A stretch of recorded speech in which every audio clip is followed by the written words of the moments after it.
briefly, what do you think about this, the current epic that we're in of more and more legal murals? Because you've done legal murals yourself. Yeah, of course, right? Yeah, I like to do that sometimes. They're very popular right now. Yeah, true. So I think we've heard that there's a feeling of conflict between, the dirty graffiti writers and the illegal street artists, and then all these, attractive murals. What's your current feeling about it? It's really hard because I think it really depends on why you are doing this kind of works.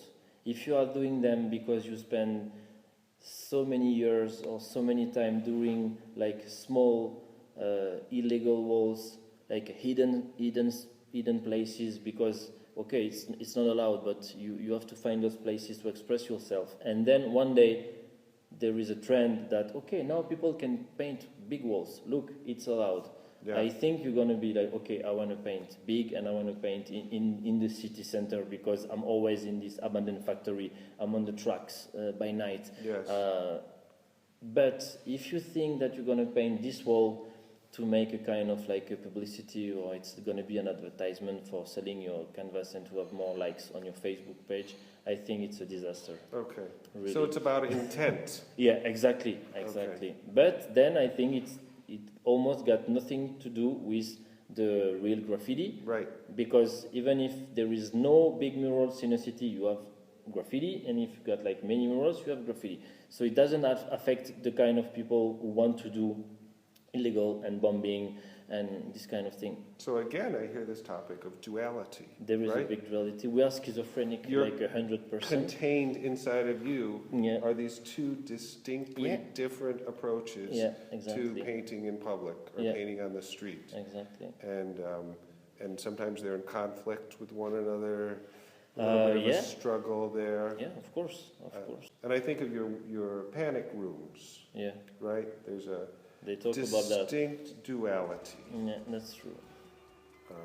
Once, for people who might not be familiar with it, half of the room is completely hammered. It's layered and splattered with tags and color and marker tags and aerosol tags. Everything. And the other side is pristine, clean, modernist. Clinical, almost. Clinical, right? Yeah, Clean. Yeah.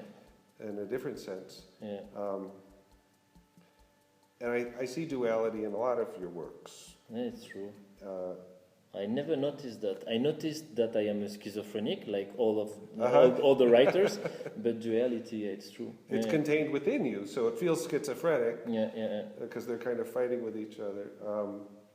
But I also think that it's helpful when you do those panic rooms. And it's interesting that you call them panic, right? Yeah. Because of that feeling. Yeah.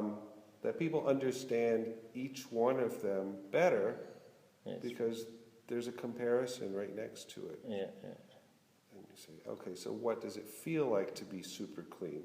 Well, look, here's the opposite. Yeah. Maybe. And then I was thinking about the current piece that you've done here, which again is going to be done in 2 parts. Yeah, exactly. And it's the same trip. And correct me if I haven't gotten the details correct, but it's this idea of migration between what we might call the first world and maybe not the third world, but maybe almost. Is there a second world? I don't know if there's a second world, but kind of a second and a half. And so it's a car that's piled with goods of some sort in both cases. Yeah, that's taking a long journey from one location to another location. And so you've done one location here of maybe first world car coming to the third world. Coming here. And it's piled with consumer goods. Yes. Television. Bicycle. Skateboard. Yeah. Washing machines. These kind of things. Right. Yeah. So they're things that you might not be able to get in the third world.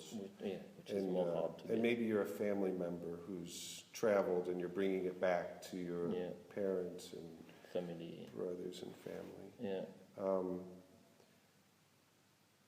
And so then the flip side of that is the piece that you're going to do in Toulouse. In Toulouse. Yeah, for a museum show in June. Yes. Yeah. What is the name of the? The name of the event is Rose Béton. Okay. It's like pink concrete in English. Yes. Because Toulouse is called the Pink City. Okay. And béton is like the concrete. And so this half of the car, again, a half. Yeah, it's on the half. Two parts of a whole. Yeah. Is piled with things that a tourist might get, or maybe someone who's moved away from home would like to take with them to remember home. Mm. Things that are cultural. Yeah, more cultural. Like fabrics. Exactly, kind of more typical furniture, carpets, and some other goods that people might need if they are from Morocco, for example, and that they're gonna live in France. So the classical like suitcase and stuff. Right. Yeah. So you're drawing attention to the differences of these two cultures. One of them almost has lost its connection with culture. Yeah. It's more interested in consumption. Yeah, true.